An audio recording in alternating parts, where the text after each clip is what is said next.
Play ball! Play ball with Babe Ruth! Play ball with the Navy! The United States Navy brings you the adventures of Babe Ruth. And here to tell you about the immortal Babe is the man who knew him so well, his pal, the popular sports reporter, Steve Martin.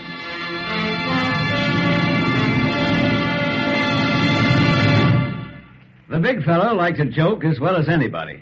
But once what started out to be an innocent gag boomeranged into a near tragedy with the wildest results you can imagine. We'll bring you this exciting story in just a moment. But first, a word from Jackson Beck. Come in, Jack. Okay, Steve, and thanks. Before you get to yarning about this particular adventure of Babe Ruth, Steve, I'd like to ask you just one question. All right, Jackson. What is it? Here it is.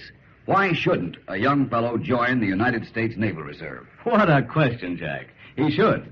But if you want reasons, to begin with, there's the knowledge, the training, and education you get free in the Naval Reserve. In this day of high specialization, it's more important than ever that a young fellow who wants to go places should be absolutely perfect in his trade or skill, whatever it is. And perfection is what the Navy teaches.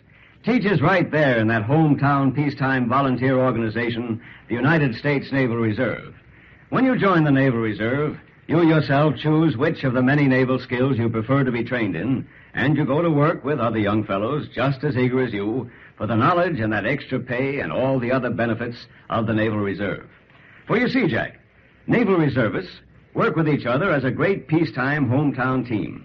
They play together, too, for the Naval Reserve sports program is the greatest in the nation. Study, play, companionship, perfect training, and a skill that will help to advance a fellow in his chosen career. Vacations often at sea. All that, Jack, plus the reservist pay and the security of the Navy's liberal retirement plan. What you mean, Steve, is that there's no better possible way for a young fellow to spend his spare time, his evenings, and his vacations than in the wholesome, productive atmosphere of the United States Naval Reserve. You're right, Jack. It's America's hometown Navy, fellows. It's America's peacetime fleet. And you who want to better yourselves should certainly visit your local Naval Reserve unit and find out personally the many reasons why you should serve in the Naval Reserve that Steve Martin hasn't time to tell you about now. Talk to your local Navy recruiting officer right away. And now back to Steve Martin and the adventures of Babe Ruth.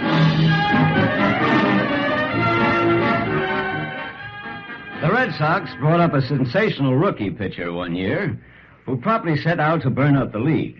The rookie, Don Brush, we'll call him, won his first 6 starts, and 3 of them were shutouts. The Yankees saw him for the first time in the stadium when the Sox came in for a series. Brush was scheduled to pitch, and I was down on the field before the game with Babe and the Yankees, watching the new star warm up. Wow, that Brush is sure fast, Babe. Yeah, he sure is, Steve. With him, Boston can beat you boys out for the pennant.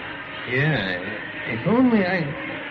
Hey, I got it, Steve. What? I've been trying to think where I saw him before, and it just came to me. In Kansas last fall when I was playing that vaudeville act, remember? Topeka, I think it was. You remember? No. Oh, sure you do. We just got into town. I'm pretty sure it was Topeka.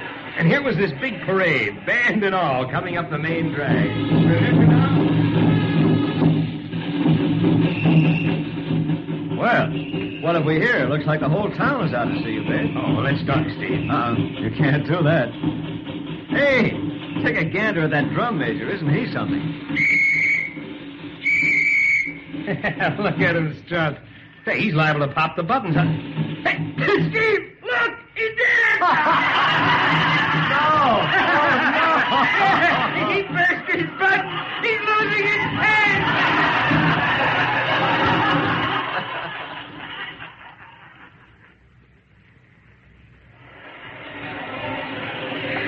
Yes, sir. That drum major who lost his pants in Topeka was Don Brush. Well, what do you know? Yeah, you're right, Babe. Bet I'm right. Hey, if you want to see some fun, just keep your eyes open during this game, Steve. If the big fellow knew what he was starting, he would have cut off his arm before he did it. But he couldn't know. He just saw a chance for a funny gag, and he pulled it in the 6th inning when the game was tied up 0-0. Don Brush was setting the Yankees down. Only the big fellow and Garrick had hit him. But now with our pitcher up, the big fellow suddenly leaned out of the dugout and blew a little whistle. Hey, Brush!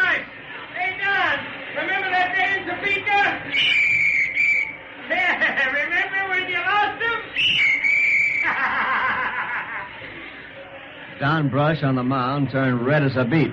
And then, as the big fellow blew his whistle a couple of more times and waved a bat like a drum major, the rookie pitcher proceeded to blow up, but high, wide, and handsome. He walked our pitcher, then Coombs, then he uncorked a wild pitch. He walked the next hitter, and then uncorked 2 more wild pitches. By the time the Sox manager got Brush out of there, 3 Yankee runs had scored, and that was the ball game.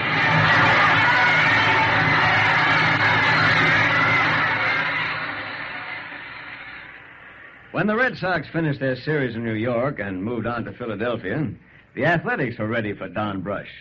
He started the first game there, and the boys in the dugout started blowing penny whistles at him.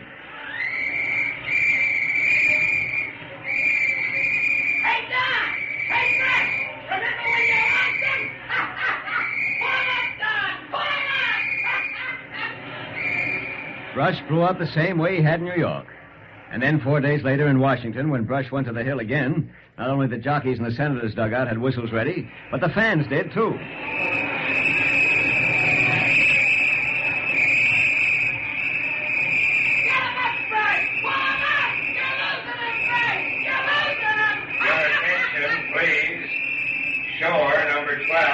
Coming in to pitch for Boston. Brush is leading the game. Well, it went like that all around the circuit, with the opposing players and the fans, too, waiting for Don Brush with their whistles. He started 4 times after Washington and blew up each time in the first inning. Holy smoke, Steve. This is terrible.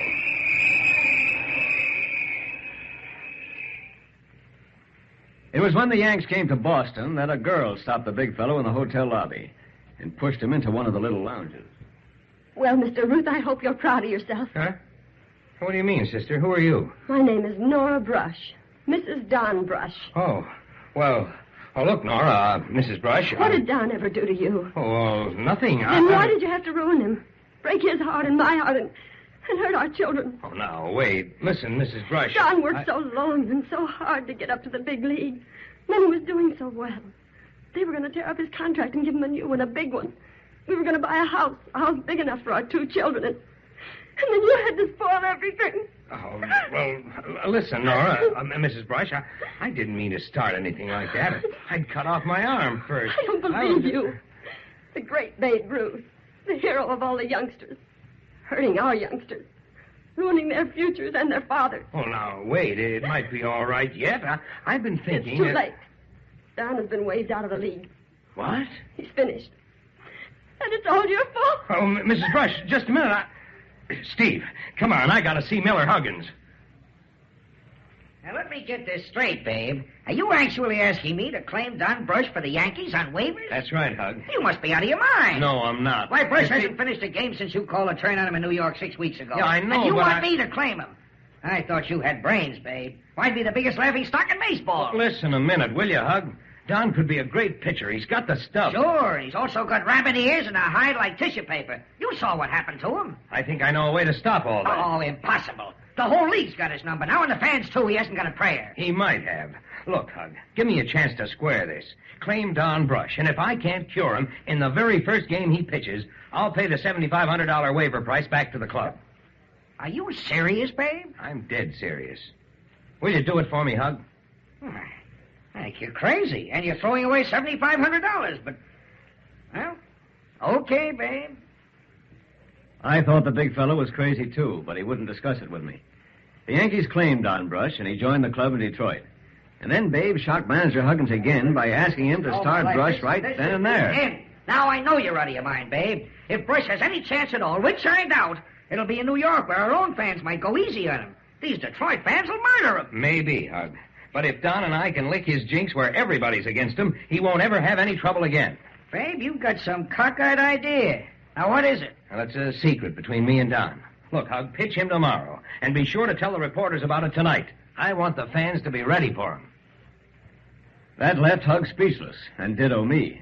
But Hug announced that Don Brush was going to start for the Yankees the next day. And by game time, the ballpark was a madhouse. Not only the Detroit players in the dugout, but practically every customer in the stands had a whistle. And when Don Brush walked to the hill to face the first Tiger batter, I thought my eardrums would crack under that noise. Get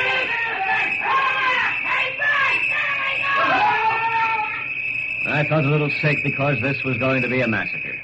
And then Brush began to pitch.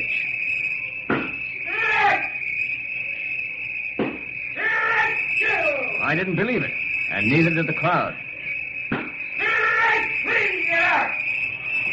3 straight strikes. Don Brush had fireball past the Detroit hitter. And now he proceeded to fireball 3 more past the second hitter, and then he got the third batter on a little pop-up to the box.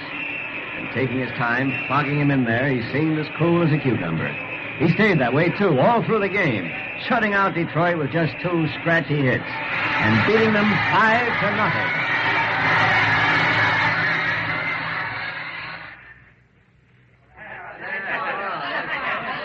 Well, Hug, you going to fire Don and nick me for $7,500? Oh, don't be silly, babe. Don's going to win the pennant for us.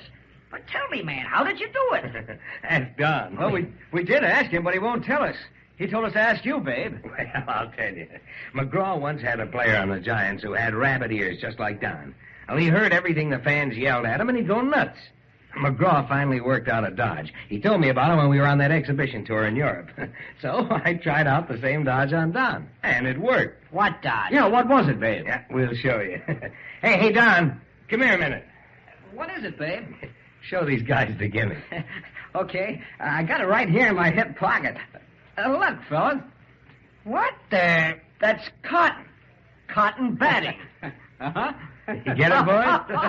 You see, with that cotton in his ears, Don couldn't hear the whistles and the yells or anything else. Simple, huh?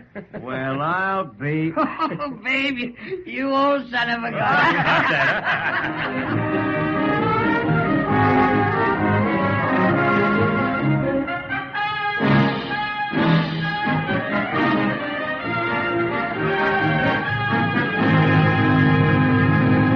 Thanks for another exciting adventure of Babe Ruth, Steve Martin. And now will you tip us off about next week's yarn? Sure thing, Jack. But are you certain you haven't something you want to say first? As a matter of fact, I have, Steve.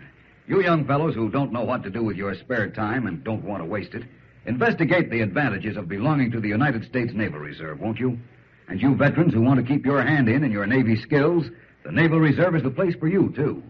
For there are courses in the many varied skills, and all of them with a civilian application, and every one of them taught to perfection. So there's training and education to be gained in the Naval Reserve.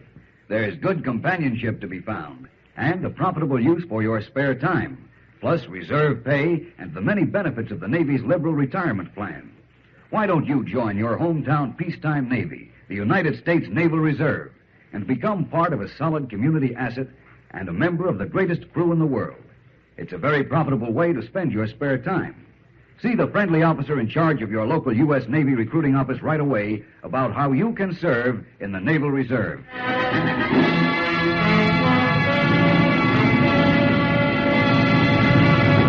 What's cooking in the galley for us next week, Steve? Well, next week, Jack, I'm going to tell you about the time one of the roughest, toughest, and greatest ball players of all time said to the big fellow, "This league is too small for both of us, babe. One of us has to go, and it's going to be you." The Adventures of Babe Ruth is written by Ben Peter Freeman, produced by Woody Close, directed by Ronald Dawson, and presented by the United States Navy.